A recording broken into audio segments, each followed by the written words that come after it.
Welcome back, guys, and want to thank you for watching. Here's a video I put together of a property that I've been cutting for a few months now, for every couple of weeks, and I probably moved to 3 weeks now that everything's cooling off. When I get to a property, I always start on that right side, and I start right there. Right, if it has an island, I'll do the island first, or I'll start at the gate and or the fence and move all the way forward. So as you can see here, coming around the house, I like to go this direction and start on this side because the trimmer cuts better moving from right to left than from left to right. Um, as you see, that swath on that trimmer is covering about a 2 foot area. So that allows me to not have to get that mower so close to the house. And of course, when you get to those corners, you want to cut diagonally and get that triangle shape. That way, you don't have to worry about mowing all the way up to the corner. All right, so I'm coming down this side, and then I go ahead and flip the trimmer over and start the edging. Now, I do have the Echo stick edger, but lately I've been trying to work with the trimmer and use the stick edger for really overgrown grass that is there on the runners that go across with that stick edger. That blade does real good. So as you can see, I'm kind of walking forward, but not really backwards when I'm going right to left. It's more sidestepping. So now here we're on the left side of the house. Okay, so it doesn't take long. Again, I have about that 18 to 2 feet range of that swath, and now this area where I'm going to turn that mower around, I'm going to go ahead and wipe all that out with that trimmer, so I don't have to worry about trying to get those little bits of grasses in that uneven terrain. Um, and I start coming forward. So I'm using I'm using the Echo Pro Extreme 2620 with that black diamond line, and I really hardly ever have to use full power. It just, that line is so good. So here I like to trim the top of the grass on this edge first, and then come and do or the trim, and then come and do the edging, because it just cuts the grass better. Here, as you can see, it's going to leave a nice mark. Now look at this hub. It's facing straight up and down vertically with a slight tilt to the right. That keeps any kind of debris or objects to my left that trimmer wants to pick up. So I've started doing things that way. I'm able to keep the trimmer steady as I'm moving. Every now and then you get off course, but it doesn't matter what technique you use, it's going to happen anyways. But I like doing it this way instead of holding the trimmer vertically. I feel like I'm in more control here, and I'm able to focus with my peripheral vision of where I'm walking, and also where that debris is going to be kicked out at. So here we are now. We have the island. Now sometimes if it's real steep, as some properties are in that area, I will use the trimmer to do everything there, including doing like the mowing. I would just use a trimmer. But here it's not too bad. So I'm just going to do the trimming around the top and then the edging, and then come back with the mower and knock that out. So now we're on that left side of the house. You want to divide the property, or most of these residential properties, up in three parts. You know, the right side of the driveway, the left side of the driveway, and then the backyard as you make that perimeter sweep along the fence, which we'll cover that here in a minute. Make sure that you're parking a safe distance from the curb. My mower, my walk behind mower, hit one of those water meter boxes that was up a little bit, and it kind of kicked it to the right or the left, and the handle went down my front right quarter panel, dented and scratched my red truck there. I finally got it back last week, and it's brand new. So okay, so the gate happens to be on the right side, but it doesn't matter if it's on the right side or left side. As soon as you get through the gate, go ahead and clean up what's right there, knock that out of the way, and so you don't have to worry about doing it with the mower, because you can't get all of it with the mower. And then just immediately start to your right and start going counterclockwise around that property. Now you can go the other way if you want. A lot of people do, but for me, this is a faster cut, a better cut, and ultimately, really, it's a better quality cut. I'm never rushing, and I don't sacrifice quality for time. As you can see here, I'm walking forward with no problem, and it's cleaning out all the edges, giving me 8 to 24 inches from the fence. I took the guard off this trimmer, and since it has a powerful enough engine, I can have that larger swath with no problem. As you can see, there's a good example right there. Cleaning up everything, I don't really have to go back to hit something. Whether if I was going the other direction, I would. It has to do with the direction that the hub is spinning.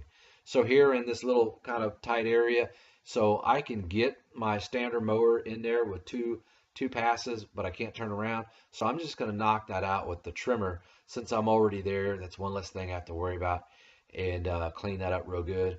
When you're in those areas close to that back patio windows, be careful and keep your mindful that of the little bitty rocks, debris, and twigs that the trimmer can pick up and launch out to those windows.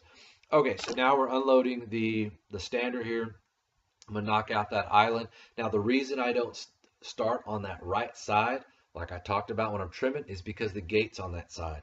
So I do the side that doesn't have the gate first, so that way when we're on the side that has the gate, once I'm done doing that, then I slip right on inside that gate, and I've cut my time down, not having to go back and forth each side of the property.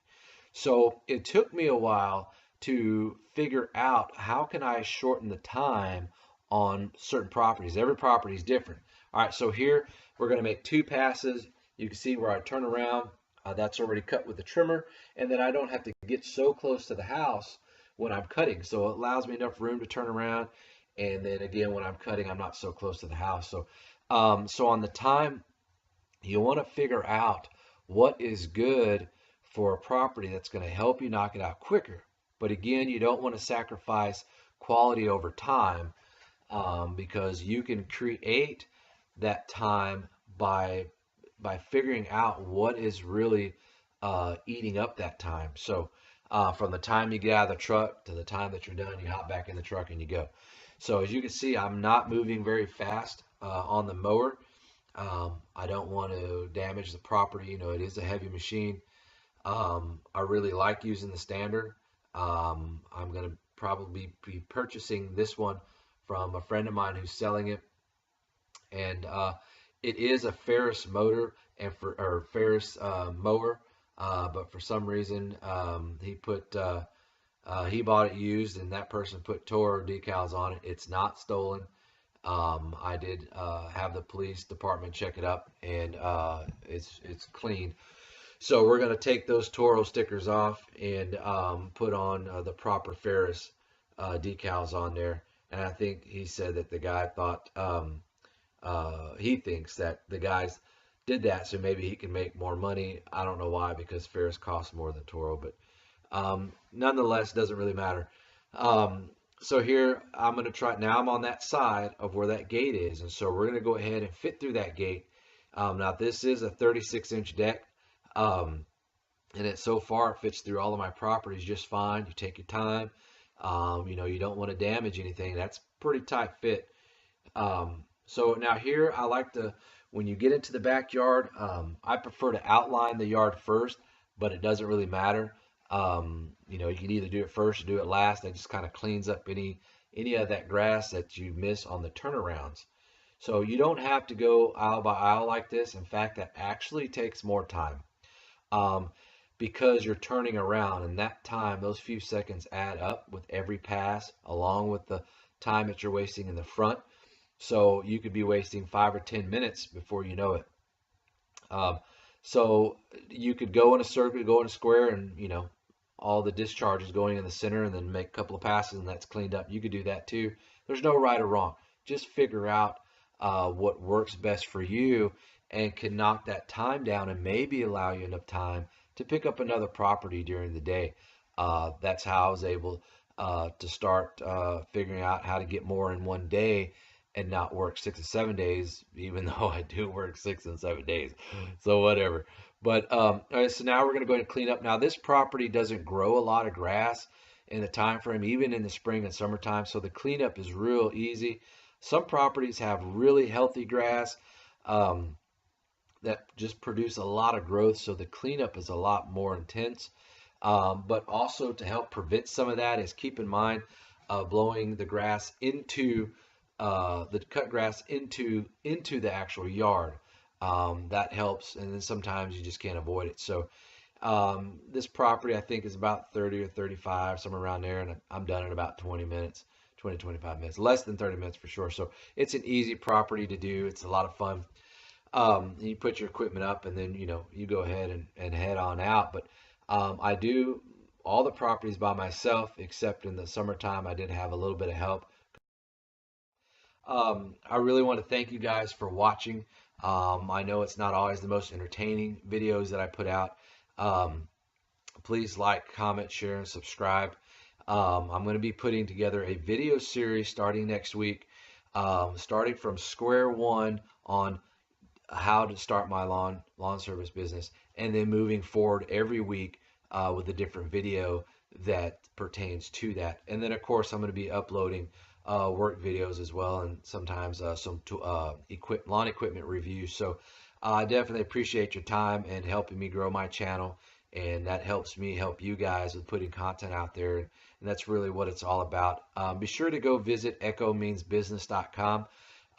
There's a lot of good information on there. It's completely free. You can post pictures, videos, you can comment on posts, you can create threads, you can find information. It's for arborists, landscapers, people who do lawn service. I mean, all kinds of stuff. It's really great, so check that out. I'm Kevin with Texas Veteran Lawn Service, and we'll see you on the next one.